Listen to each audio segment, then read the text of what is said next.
Hey guys, let's get more news about Dallas, but first, don't forget to subscribe and leave your like. Cowboys do Micah Parsons a huge favor with latest reported coaching hire. Chiefs fans earned this happiness, Arrowhead Addict. --00:00.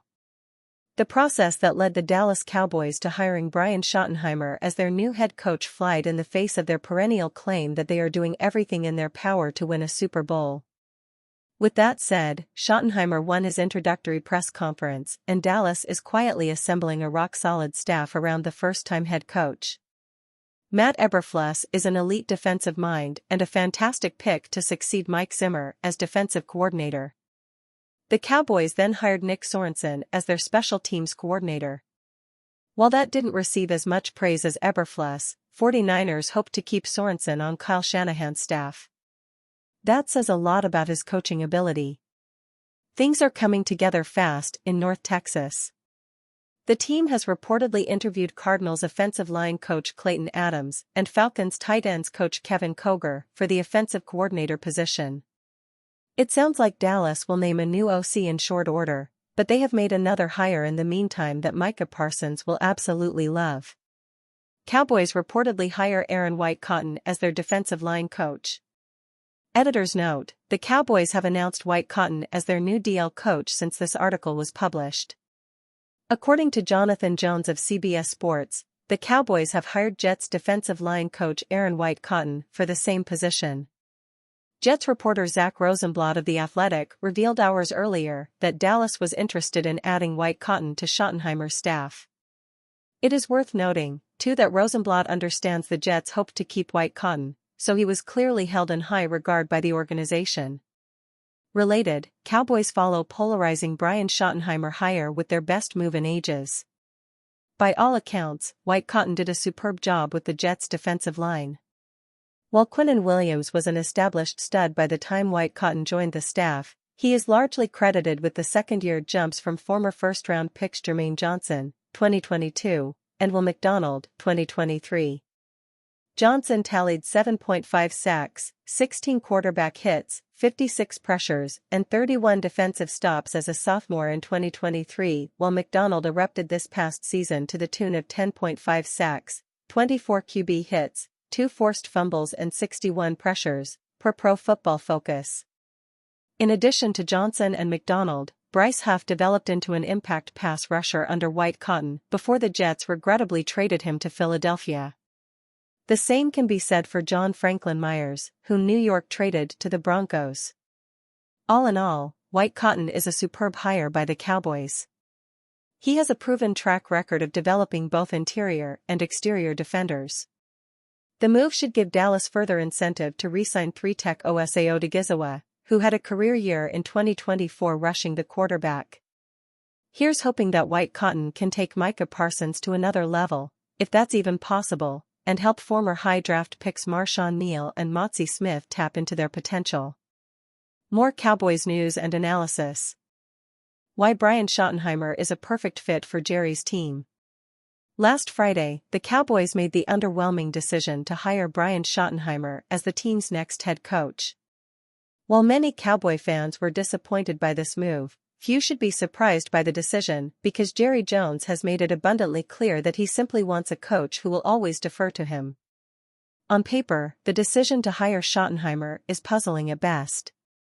He has no head coaching experience at any level and has most recently been the offensive coordinator of an uninspired and underwhelming offense for the past 2 seasons. However, while Schottenheimer may not jump out on paper compared to other candidates, he does have one thing Jones looks for in all his employees: the ability to toe the line and be a yes man to whatever Jones may request. While it is no longer a secret that Jones expects to have full control of the team's roster decisions, his ego has grown so large over the past couple of decades that he now expects to have full control over his coaches. Jones's thirst for control is the reason that a mediocre coach like Jason Garrett was able to remain in Dallas for a decade. Jones's need for complete control of the team is also why Mike McCarthy is no longer in Dallas. While McCarthy was successful overall during his time in Dallas, the dynamic between him and Jones always felt uneasy, and it seemed that McCarthy was simply tolerating Jones and his antics during most of his time in Dallas. After McCarthy's contract expired, however, he and Jones could not reach an agreement to bring McCarthy back to Dallas, and Jerry's constant micromanagement and belittlement of McCarthy was likely a significant factor in the side's failure to reach an agreement. With the hire of Schottenheimer, Jones is reversing course and hiring a candidate that feels all too familiar to him. Out of all the head coaches Jones has hired, only 3 of them have had prior experience as an NFL head coach. Jones's decision to hire inexperienced coaches is no coincidence, but just another ploy to give him full control of his team. Schottenheimer is simply nothing more than another pawn in Jones's game. Jones even spoke about how much he respects Schottenheimer's ability to defer to people in charge. "I've watched him bite his lip sometimes when he didn't necessarily agree with that direction. But he bit his lip, as his daddy would have told him to bite your lip," said Jones.